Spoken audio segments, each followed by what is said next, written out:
harimo n'amafaranga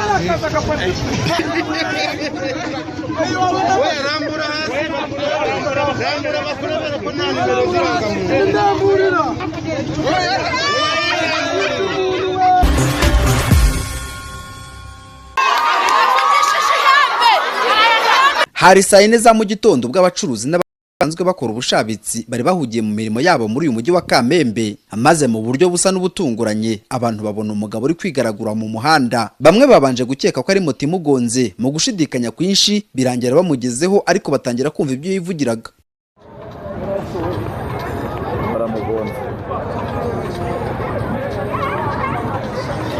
Mu rusaku rwinshi uyu wigaraguraga mu muhanda yavuzaga induru avuga ko yibye umuntu ngo none ari kumva ari kuribwa umubiri wose.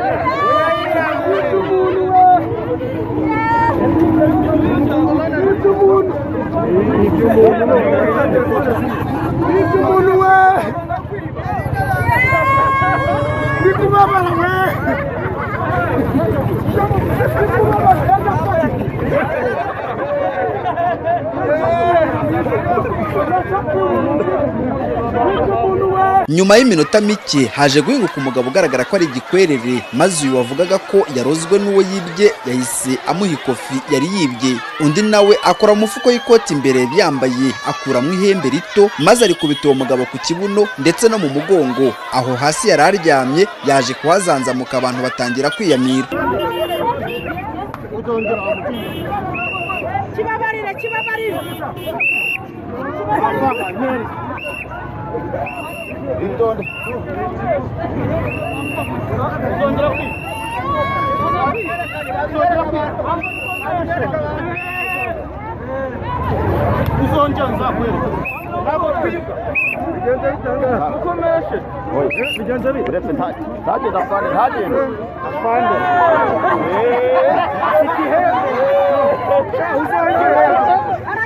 Uyu wavugaga ko ari umuvuzi gakondo yabwiye itangazamakuru ko yitwa Dr Kigoma kandi ngo avuka aho bita mu Gisaka. Uyu rero ari nawe wari wibwiye iyo kofi yavuze ko yamenye ko yibwe ubwo yaragiye kugura imbuto mu isoko rya Kamembe, maze nk'uko asanzwe agaruza iby'abandi byibwe nawe yahise akora ku ihembe rye. Uwamwibye atangira kuvuza induru ngo nuko yahise agenda asatira nk'uko abandi bose bari bashungereye, maze ngo nyuma y'uko yari amusubije ikofi ye yahise amugirira impuhwe aramuvura. Mu isoko ngiye gushaka imbuto zo kurya, ngezeyo maze kuramuza imbuto ngo nishure nkoze mu mufuka ndayabura, maze kuyabura nikabakavye ndayabura. Ubwo rero bitewe nuko ndi umuganga ndi umuvuzi gakondo mujya ninge Kigoma mujya mwumva ufata ibisambo ku mateleviziyo hose cyangwa ufatanya abagore basambana. Ku umugore asambana ari umugore wawe unsaba umuti nkaguha yajya gusambana agafatana n'uwo bari gusambana. Ubwo rero nanyi navuga ati reka ndebe yuko naga amafaranga yahera, harimo ibihumbi 12 by'amanyarwanda, harimo n'ibihumbi 30 by'amakongomani. Ubwo rero nibwo nakoresha umuti mbona igisambo mbona kiri gutakira iyo ngiyo kiri kuboroga. Ubwo rero kimpi byanjye ubu ikofi yanjye ndayifite ngiyi uko yayitwaye ku mufuka byose birimo ngibi dore na sheke nkoresha ngiye kubikura byose niranga muntu nimwe yariri byose nimwe byari biri. Dore amafaranga ngaya y'amakongomani ngaya. Ngewe ndi umunyagisaka, Gisaka nago tujya twibwa. Abantu bari uruvunga nzoka muri uyu mujyi bashaka uyu mugabo kugira ngo abafashe kugaruza ibyabo byibwe. Uwo mwanya polisi yahise hahinguka maze ifata uyu mugabo wavugaga ko ari umuvuzi gakondo imuvana mu ruhame. Icyakora yahise arekurwa yurira motarata. Aha mu karere ka Rusizi hasanzwe hamenyerewe ikita gushambagiza, aho umuntu ashobora kwibwa maze akajya ku muvuzi gakondo akamufasha kugaruza ibye byibwe byose. Icyakora n'abakunze kuvuga ko hari igihe uwibye batamutegeka kugarura ibyo yibye, ahubwo bagahitamo kumwica cyangwa akajya kwiroha mu ruzi cyangwa mu kindi kintu cyose gishobora kumwica mu buryo bwihuse. Abantu rero bakavuga ko uyu mugabo wari wibye uyu muvuzi gakondo ngo yagize amahirwe menshi cyane. Mu mujyi wa Kamembe w'akarere ka Rusizi nari Ntakirutimana Alfredi, TV1.